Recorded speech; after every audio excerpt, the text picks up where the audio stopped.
Je m'appelle Barbara. Je suis professeure de yoga, de mouvement. Initialement, je viens du milieu de la danse. J'ai toujours fait de la danse, j'ai toujours traîné dans ce milieu-là. J'ai donné des cours de danse pendant de longues années. Et je sentais qu'il manquait quelque chose. Et c'est à peu près vers 2020, je crois. Je me suis mise à m'intéresser au yoga parce que réseaux sociaux et parce qu'il y avait potentiellement plus de modernité sur la question. Et j'ai commencé à m'y mettre sans vraiment savoir ce que c'était. Je me suis formée et puis de là, plus on se forme et plus on apprend des choses et plus c'est genre... Mais genre, oui, c'est ça, quoi. C'est exactement ça et j'ai l'impression d'être aujourd'hui exactement à la place où je dois être.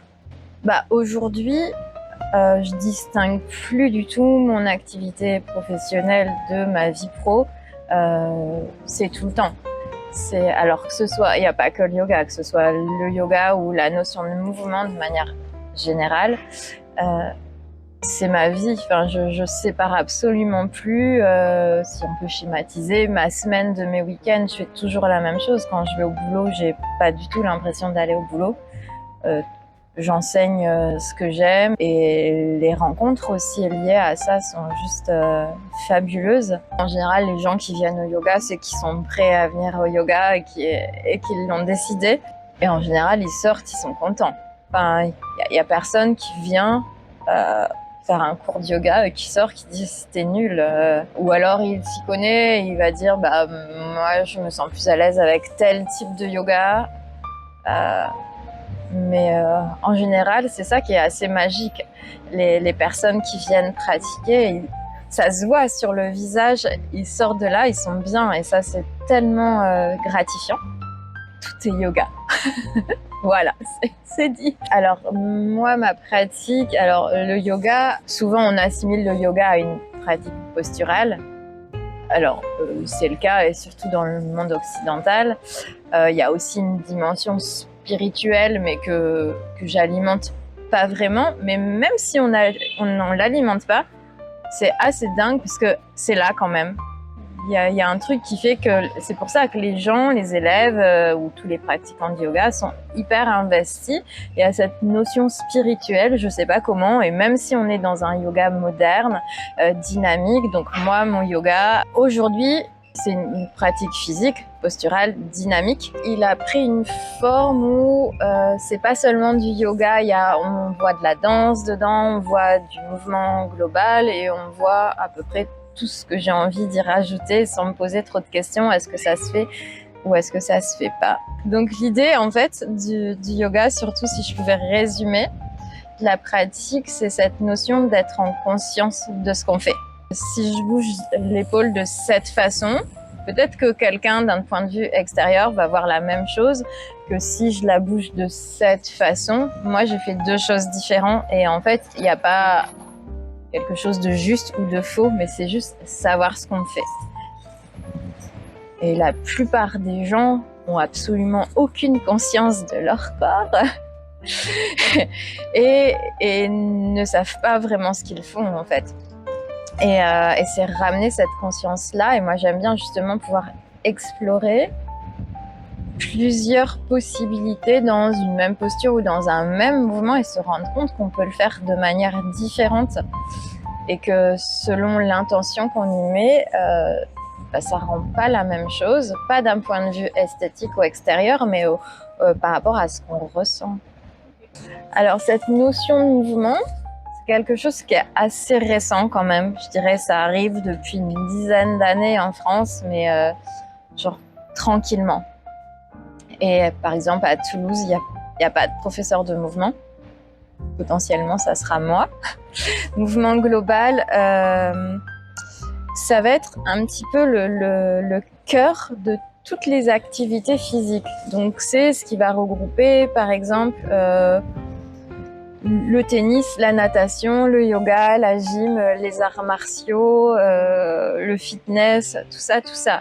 Cette notion de juste bouger son corps. Donc entretenir la mobilité, l'endurance, la tonicité, pouvoir réagir à différents On dit quoi? Stimulus, j'en sais rien. Pouvoir garder un corps actif et réactif, en tout cas en forme par rapport à notre âge et pouvoir développer ou optimiser nos capacités physiques tout au long de notre vie. Donc là, c'est pas une forme, c'est difficile de définir cette notion de mouvement, parce que justement, le définir, ça serait l'enfermer.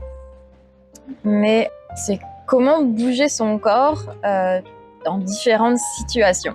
Donc c'est venu après le yoga, je dirais 1 an ou 2 après, je sais plus vraiment, c'est quand même vraiment récent.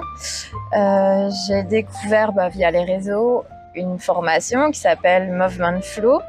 Je me suis formée, alors en visio à l'époque, puisqu'il n'y a personne en France. Et de fil en aiguille, en fait, j'ai rencontré du monde grâce à cette formation. Donc là, je suis partie en Italie, j'ai rencontré des gens vraiment du monde entier. Alors, l'impact du yoga, alors clairement, moi, je suis plus la même. Avant, j'étais quelqu'un d'assez stressé, matérialiste, assez colérique parfois, avec peut-être des schémas de vie assez préconçus, certaines idées, certaines habitudes en fait. Et aujourd'hui, je suis plus du tout comme ça. Je sais pas si on peut parler de zénitude, mais en tout cas, cette idée d'arriver à me contenir ou en tout cas à dépasser certaines situations difficiles et à trouver le positif même dans les moments plus difficiles. Donc clairement se sentir mieux avec soi-même et par rapport aux autres aussi. Ça m'a clairement aujourd'hui, si je vais donner un cours de yoga, et ça arrive des fois, c'était pas le meilleur cours que j'ai eu l'impression de donner. Alors déjà, maintenant, j'arrive à me dire que c'est peut-être juste une impression et que ça se trouve pour tel élève, c'était le meilleur cours de sa vie.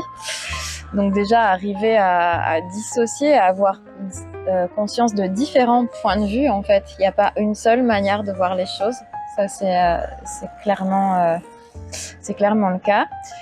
Ça a changé plein de choses, ça a changé mon mode d'alimentation. Ah il n'y a que du positif. Ça c'est sûr. Et surtout se rendre compte aussi que ce qu'on pensait pas possible, finalement c'est accessible. Ça c'est hyper important. Aussi bien avec son corps que de manière plus globale, se dire tel mode de vie ou tel mouvement, ça sera jamais pour moi. Et en fait, si, tu peux le faire.